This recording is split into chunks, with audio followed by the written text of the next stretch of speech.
Добрый день, дорогие друзья, Чайник здесь, и сегодня у меня на распаковочке, на предварительном обзорчике Epamaker X Aula Wind 108. Честно говоря, я не изучал эту клавиатуру перед тем, как ей впечатляться. То есть это не то, что я прям супер прям ждал, надеялся и верил, что оно выйдет. Поэтому сейчас будут максимально живые эмоции. В общем, коробочка ко мне доехала немножечко damaged, так сказать, немножечко помятая. Вот, сзади есть, смотрите, на многих языках, включая русский.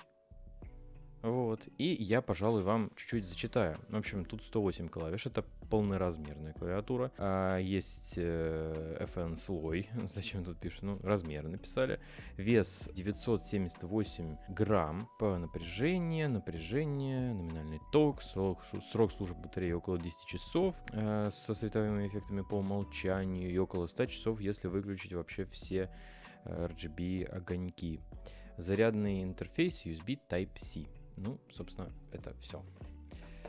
Итак, это 3 мод.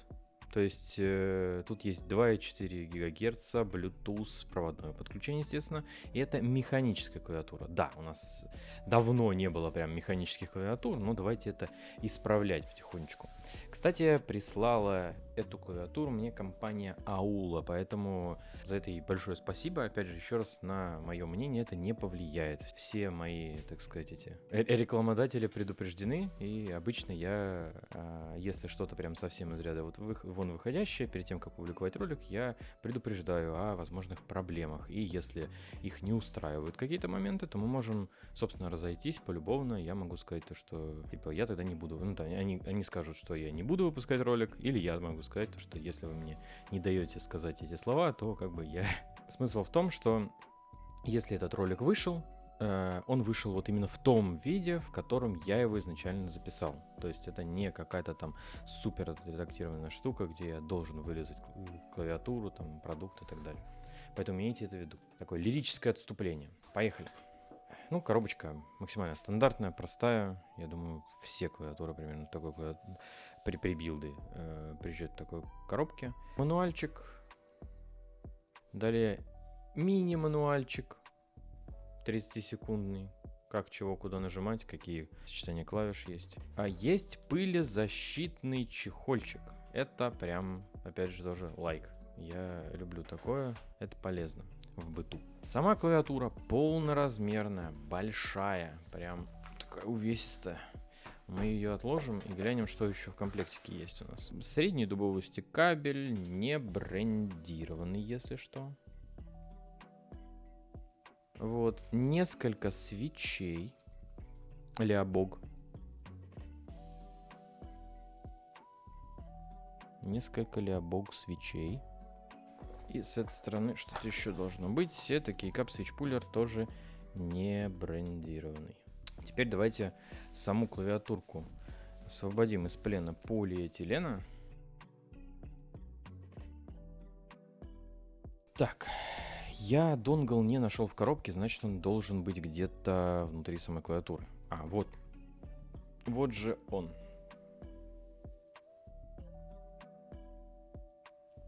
Так, он на магните и не должен выпадать, соответственно. Сама клавиатурочка.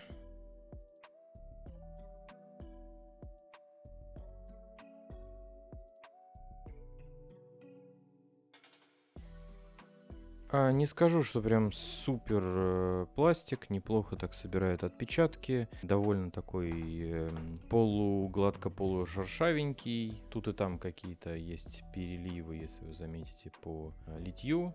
Ну, такие, знаете, только на свету, которые видны. Вот, в целом-то ок.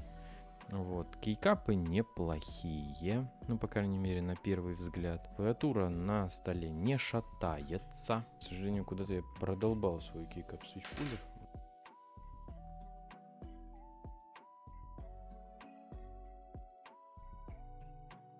И посмотрим, что там чуть-чуть внутри.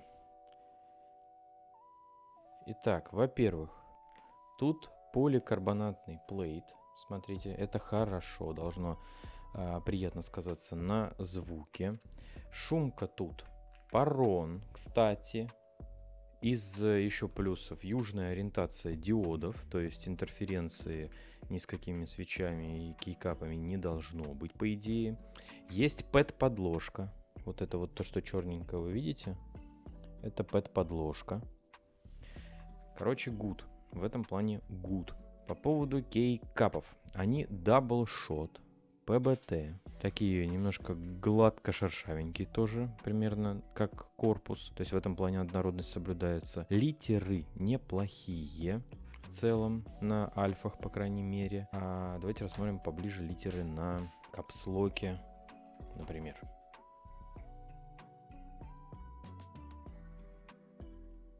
Ну, тоже неплохие. Я считаю, что очень даже достойно сделано за эту цену. Естественно, плюс основной в том, что это полноразмерная клавиатура. Она прям, ну, реально, вот, пожалуйста, 104 кнопки. По плавности свечей из коробки.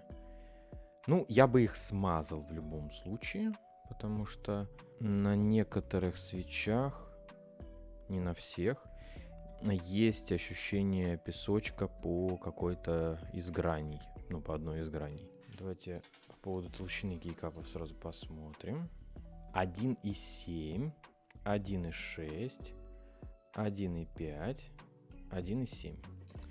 В общем, по самой тонкой стенке 1,5 миллиметров. Это хорошо. 1,5, как мы знаем, это золотая середина для того, чтобы звук не был там супер максимально каким-то пустым. В общем, в целом, кейфил приятненький.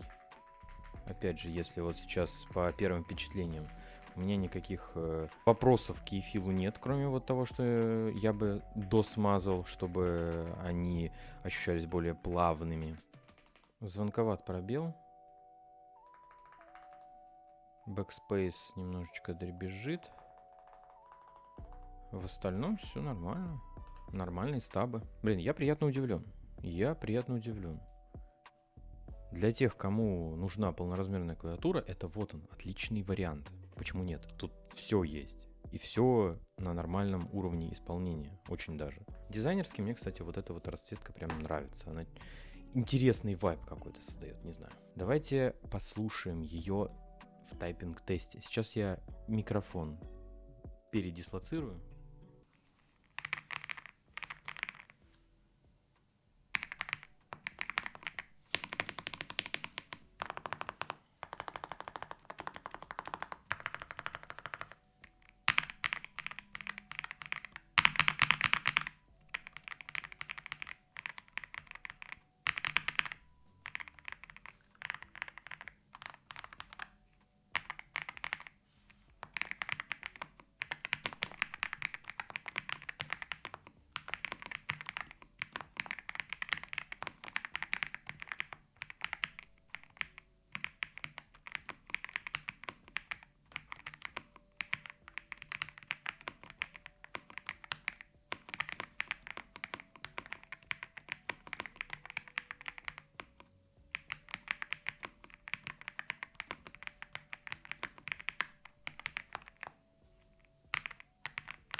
Да, некоторые стабы цокают либо при нажатии сверху, либо при возврате. Опять же, это все фиксится тем, что их можно выровнять и досмазать. Кстати, тут еще, смотрите, есть дополнительный блок с дополнительными кнопками мьюта, не мьюта и так далее. И, на мой взгляд, вот тут это выглядит органично, в отличие от вот этих всех крутилочек, которые прилеплены обычно на бюджетных клавиатурах хрен знает как. И вот это вот мне импонирует, на самом деле. То есть мне нравится, что тут огромное количество кнопок. Я надеюсь, что эти кнопки тоже можно переназначить. И это просто мультифункциональная клавиатура. И вот этот полный блок, это фактически дополнительный макропад, на который можно все что угодно забинить. Я очень на это надеюсь. Давайте посмотрим последнюю подсветочку. Ну, сейчас. Тут просто включен режим какой-то странный. Смотрите внимательно на цвета. То есть тут явно с хуе и с сатурацией есть некоторые беды, которые... Ну, в общем, хуй и сатурация тут не идеальные. То есть, если можно настроить их в софте, это огонь. Если нельзя настроить это в софте, то я скорее записал бы это в минус, потому что это вот именно бюджетная подсветка.